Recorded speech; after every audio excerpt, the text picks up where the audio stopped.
కథాస్రవంతి నిరంతర కథాప్రసార వాహిని కథల భాండాగారం కథాస్రవంతిని ఆదరిస్తున్న అభిమాన శ్రోతలకు నమస్కారం. ఈనాటి కథకు స్వాగతం. ఈరోజు మీరు వినబోయే కథ రామకథాసుధ కథల సంకలనం నుండి వందే దశరథాత్మజం. కథ రచన శ్రీ ఆవుల వెంకటరమణ. వినిపిస్తున్నవారు పప్పు భోగారావు.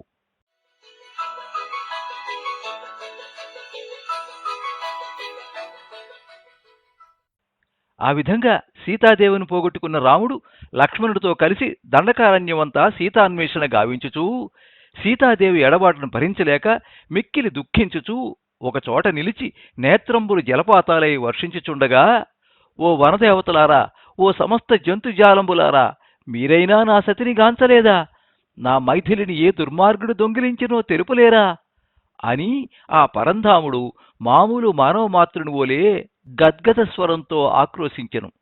అటుల దుఃఖసాగరమును మునిగియున్న శ్రీరామచంద్రుని ఓదార్చి పైకి లేపి మరల సీతాన్వేషణ గావించెను లక్ష్మణుడు. అలా రామలక్ష్మణుడు ఆ కారడవుని బడి సీతమ్మ వారి కోసం గాయలించుచూ చివరికి కిష్కింధ రాజ్యమును సమీపించెను. కథ చెప్పడం ఆపి పిల్లల వైపు చూసింది సత్యవతమ్మ. అందరూ ఆసక్తిగా వినడం గమనించి మరల కథ ఆరంభించింది. అలా నడువగా పాదములు సలపరించగా ఒక చెట్టు కింద విశ్రమించినారు రామలక్ష్మణుడు. కిష్కింధ రాజ్యాధిపత్యకు సుగ్రీవుని మంత్రి అయిన ఆంజనేయుడు ఆ చెట్టు మీదనే ఉండి ఫలములను భక్షించుచుండెను. వానిని చూసి అదొక వింత వానరమని, దానివల్ల తమకు హాని కలుగునని భావించిన లక్ష్మణుడు బాణమును ఎక్కుపెట్టగా రాముడు వలదని వారించెను. అది ఈ కీకారణ్యమున ఫలములు భక్షించి వానరము, దానివలన మనకే అపాయము కలుగుదని చెప్పాను. మానవాకారులైన ఆ ఇద్దరిని చూచుచూ బెరకుగా వృక్షము దిగిన ఆంజనేయుని చెంతకు పిలిచి కౌగిలించుకున్న శ్రీరాముడు. అది ఈ సృష్టిలోనే అద్భుతమైన ఘట్టం. నరవానర సంయోగము సాగరసేతు బంధమునకు మరియు దుష్ట రావణ సంహారమునకు ప్రారంభహేతువు. ఆశ్చర్యచకితుడైన లక్ష్మణునితో, లక్ష్మణ, ఇతడు అంజనీతనయుడు ఆంజనేయుడు, వానరయోధుడు, శైవాంశ సంభూతుడు, మనకు గొప్ప భక్తుడు అని శ్రీరాముడు అనగా లక్ష్మణుడు కూడా సంతోషించెను. అప్పుడు ఆంజనేయుడు శ్రీరామచంద్రుని పాదములకు ప్రణమిల్లి, స్వామి, తమ దర్శన భాగ్యమునకై ప్రతిదినము 1000 కళ్లతో నిరీక్షించుచుంటిని, ఇన్నాళ్లకు తమ దర్శన భాగ్యమునకు నోచుకుంటిని అని తన్మయత్వముతో పలికెను. అంతట శ్రీరాముడు సీతాపహరణ మొదలు జరిగిన వృత్తాంతమును ఆంజనేయునికి వివరించి, హనుమా, సీత అన్వేషణ కార్యములో సహాయమునరించుమనగా, చిత్తం స్వామి, ఇచ్చటికి కొలది దూరంలోనే గల ఋష్యమూక పర్వతమున నా రాజుకు సుగ్రీవుడున్నాడు, అతడికి చేరిన పిదప అందరము కలిసి సమాలోచన సలుపుదము అన్నాడు ఆంజనేయుడు. రామలక్ష్మణులు అటులేయనగా ఆంజనేయుడు ముందు నడుచుచుండగా రామలక్ష్మణులు అతనిని అనుసరించుచు ఋష్యమూకము చేరిరి. అక్కడ సతివియోగంచే చిక్కి శల్యమైన సుగ్రీవునికి రామలక్ష్మణులను పరిచయము చేసెను. అంతట సుగ్రీవుడు పరమానందము చెంది కోసల రాజ్యపాలకులైన రామలక్ష్మణులకు ప్రణమిల్లి, స్వామి, అధికార మదముతో విర్రవీగు ఆ వాలిని సంహరించి నాకు కిష్కింధ రాజ్యం ఇప్పించితివేని నేను సీతాన్వేషణ కార్యక్రమమున వలయు సహాయమునర్చదనని సుగ్రీవుడు పలుకగా, ఓ సూర్యనందన, అటులనే మాట ఇస్తున్నాను. సూర్యచంద్రులు గతులు తప్పిన కులగిరులు సైతము కూలబడినను ఆ గర్వాంధుడైన వాలిని హతమార్చి నిన్నీ కిష్కింధ రాజ్యమునకు పట్టాభిషిక్తిని గావించెదను. సూర్యవంశరాజులు ఎన్నడూ ఆడిన మాట తప్పరు అన్నాడు శ్రీరాముడు. అప్పుడు సుగ్రీవుడు పరమానంద భరితుడవుతాడు. కాని అతని మనసులో ఒక అనుమానం ఆరుద్ర పురుగులాగా తొలుస్తుంటుంది. అదేమంటే, వాలి మహాబలశాలి, మహాబలవంతుడైన దుందుభుని మట్టుపెట్టినాడు. అటువంటి దుర్భేద్యుడగు వాలిని శ్రీరాముడు చంపటం అటుంచితే అసలు ఎదుర్కొనగలడా అని సుగ్రీవుని మనసులో అనుమానం గూడు కట్టుకున్నది. ఒకనాడు శ్రీరాముడు సుగ్రీవుడు అలా వ్యాఖ్యాలికి అడవిలోకి బయలుదేరిన సమయంలో సుగ్రీవుడు తన మనసులోని అనుమానాన్ని బయటపెట్టాడు. సుగ్రీవా, నీ అనుమానం నివృత్తి కావాలనంటే అదిగో సుదూరమునున్న 7 తాళములు 7 తాటి చెట్లను ఏకకాలమున ఖండించెదను చూడుమని కోదండము నిక్కుపెట్టి బాణము విడిచెను. అంతటా వరుసగానున్న 7 తాటి చెట్లు ఒకే క్షణంలో పెళపెళమెంటూ నేల కొరిగెను. భళా రామచంద్ర, భళా, ఇంతకాలం నా మనసులో ఉన్న అనుమానమంతయు పటాపంచలైపోయినది అన్నాడు సుగ్రీవుడు. అంటూ ఆపింది సత్యవతమ్మ. నానమ్మ, ఇది నిజమేనా? నువ్వు చెప్పినట్లు రాములోరు వేసిన ఒక్క బాణానికి 7 తాడి చెట్లు పడిపోయినాయా అంటూ ఆశ్చర్యంగా అడిగాడు రాంబాబు. సత్యవతమ్మకున్న 10 మంది మనవాళ్లలో రాంబాబు చాలా తెలివైనవాడు. ఆమె రెండో కొడుకు, రెండో సంతానం రాంబాబు. చిన్న వయసు వాడైనా కథలు వినడంలోనూ, పురాణ పాత్రల్ని అర్థం చేసుకోవడంలోనూ, వాటిలోని అతిశయోక్తుల్ని కనిపెట్టడంలోనూ చాలా గట్టివాడు. ఏ కథ విన్నా అందులోని ఆశ్చర్యకర ఘట్టాలు వస్తే తప్పకుండా ప్రశ్నిస్తాడు. అనుమానం తీరకపోతే 1కి 4 సార్లు చర్చించి అనుమానాన్ని నివృత్తి చేసుకునే రకం. ఇంకా అడ్డు తగలలేదేమా అని సత్యవతమ్మ అనుకుంటూ ఉండగానే అడ్డొచ్చాడు రాంబాబు. ఎందుకంటే ఇలాంటి సన్నివేశాలు వచ్చినప్పుడు రాంబాబు అడ్డు తగులుతూనే ఉంటాడు. అవును నాయన, శ్రీరామచంద్రుడి మహిమ అలాంటిది. చిన్నప్పుడు విశ్వామిత్రునితో కలిసి అడవికి పోతున్నప్పుడు ఆయన కాలు తగిలి రాయి ఆడపిల్లగా మారిందట. నిజమా నాయనమ్మా? ఏంటి మళ్ళీ చెప్పు. రాములోరి కాలు తగిలి రాయి ఆడమ్మాయిగా అయిందంటనా? అవునయ్యా, శ్రీరామచంద్రమూర్తి మామూలు మనిషి కాడు నాయనా. ఈ భూమి మీద దుర్మార్గులైన రాక్షసులను సంహరించడానికి సాక్షాత్తు వైకుంఠం నుండి విచ్చేసిన విష్ణుమూర్తి నాయనా. నిజమా? వైకుంఠం నుంచి వచ్చాడా?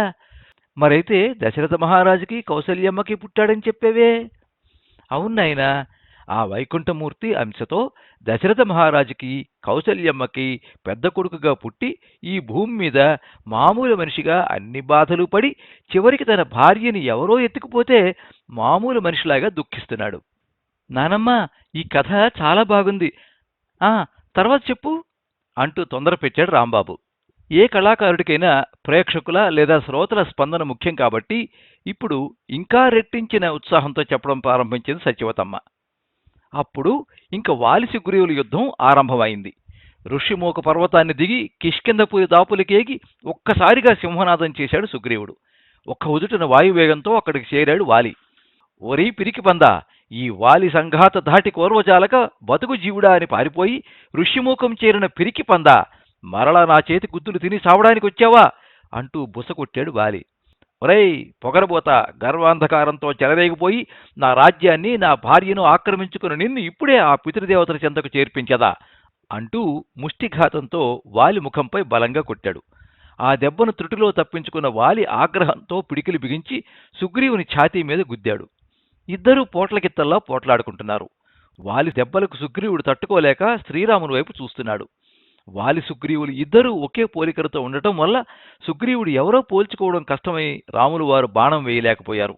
అప్పుడు వాలి దెబ్బలకు తాళలేక ఋష్యముఖ పర్వతం వైపు పారిపోయాడు సుగ్రీవుడు. మిత్రమా, వాలిని సంహరిస్తానని నీవు ఇచ్చిన మాట నమ్మి వాలిని ఎదుర్కొన్నాను. నీ మూలంగా వాలి చేత ఇన్ని దెబ్బలు తినవలసి వచ్చింది కదా అంటూ వాపోయాడు సుగ్రీవుడు రాముని దగ్గర.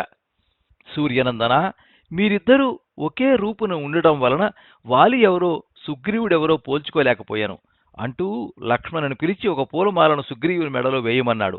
అప్పుడు లక్ష్మణుడు సుగ్రీవుని మెడలో పూలమాల వేయగా, మిత్రమా, ఇక నిన్ను పోల్చుకున్నట్టు సులభము, ఈసారి తప్పక వాలిని వధించదను అని శ్రీరాముడు పలుకగా రెట్టించిన ఉత్సాహంతో మరల యుద్ధానికి బయలుదేరినాడు సుగ్రీవుడు.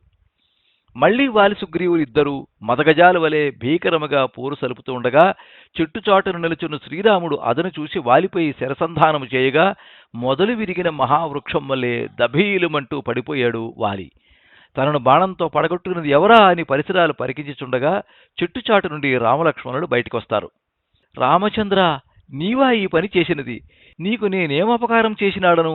అకారణముగా నన్నిట్లు చెట్టుచాటు నుండి పరిమార్చడం న్యాయమా అన్నాడు. అప్పుడు శ్రీరాముడు, ఓ వానరేశ్వరా, నువ్వు మహాబలశాలివి, దుర్మదాంధుడైన రక్కసి దుందుబుని దునుమాడిన భూరి విక్రమశాలివి, వానర సంతతిలో పుట్టిన పరాక్రమవంతుడివి. అయితే బలగర్వంతో ఉచ్చనీచాలు మరచి వావి వరుసలు లెక్క చేయకుండా కూతురు సమానమైన తమ్ముని భార్యను చెరబట్టి అతని రాజ్యమును ఆక్రమించితివి.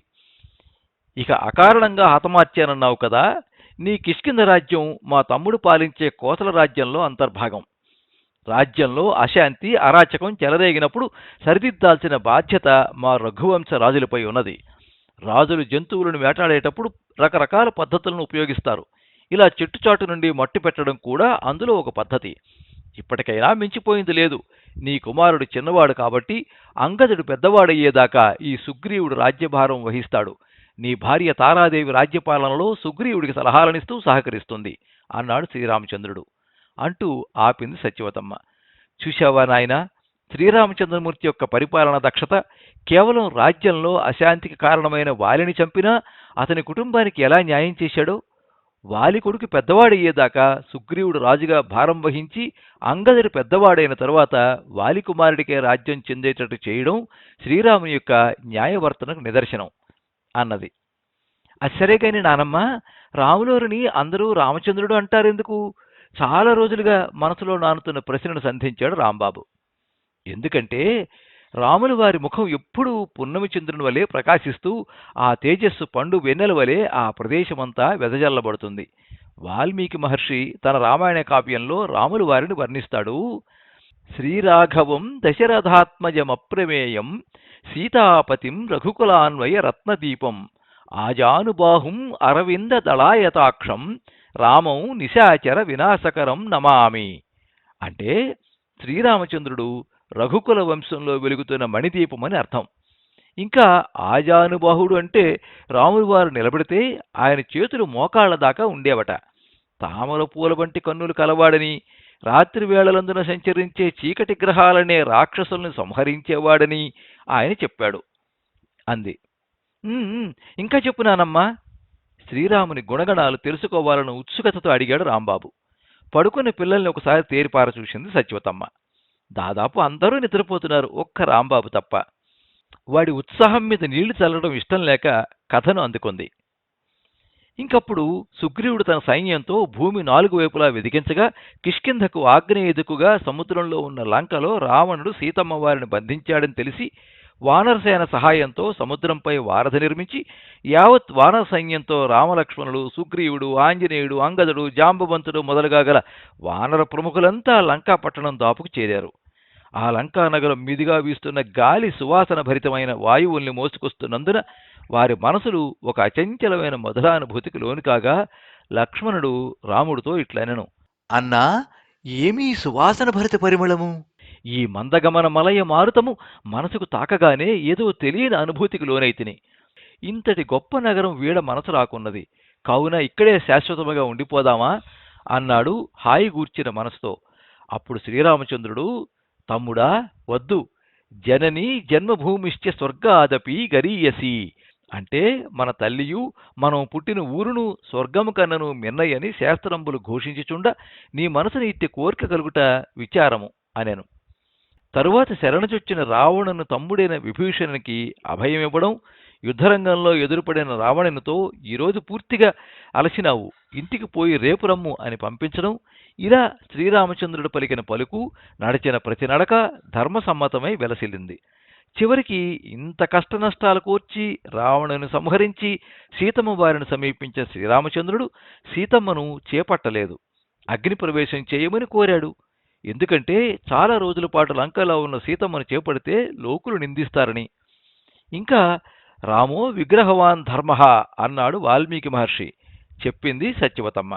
అంటే ఏంటి నానమ్మా అన్నాడు రాంబాబు అమాయకంగా. అంటే శ్రీరాముడు ధర్మానికి ప్రతిరూపం, శ్రీరామును చూస్తే ధర్మాన్ని చూసినట్లే అని అర్థం. కాబట్టి నువ్వు కూడా ఆ శ్రీరామచంద్రమూర్తిలాగా పెద్దల మాటకి ఎదురు చెప్పకుండా, అసత్యమాడకుండా ఆ సుగుణాభిరాముడిలా మంచి పేరు తెచ్చుకోవాలి, సరేనా అంది సత్యవతమ్మ. ఓ అలాగే నానమ్మా అన్నాడు రాంబాబు. ఆ పిల్లవాడి మనసులో శ్రీరాములాగా మంచి పేరు తెచ్చుకోవాలన్న సంకల్పం అప్పుడే కలిగింది. ఇంక నిద్రపో అంటూ కళ్ళు మూసుకుంది సత్యవతమ్మ. రాంబాబు కూడా నిద్రలోకి జారుకున్నాడు.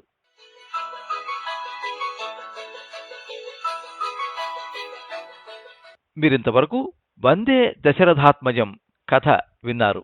రచన శ్రీ ఆవుల వెంకటరమణ. వినిపించిన వారు పప్పు భోగారావు. ఈ కథ రామకథాసుధ కథల సంకలనం నుండి సేకరించబడింది.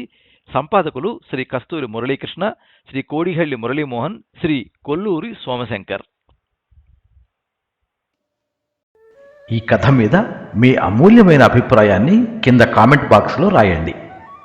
ఈ వీడియోని లైక్ చేయండి, మీ మిత్రులందరికీ షేర్ చేయండి. ఇలాంటి మరిన్ని మంచి కథలు వినిపించడానికి ఈ ఛానల్ని సబ్స్క్రైబ్ చేసుకోండి. పక్కనే ఉండే బెల్ ఐకాన్ని క్లిక్ చేస్తే ఇలా అప్లోడ్ చేసే వీడియోల వివరాలన్నీ కూడా మీకు ఎప్పటికప్పుడు నోటిఫికేషన్ ద్వారా తెలుస్తాయి. ఎప్పుడు మీ అభిమానాన్ని కోరుకునే పప్పు భోగారావు. సర్వే జనాః సుఖినో భవంతు. కథా స్రవంతి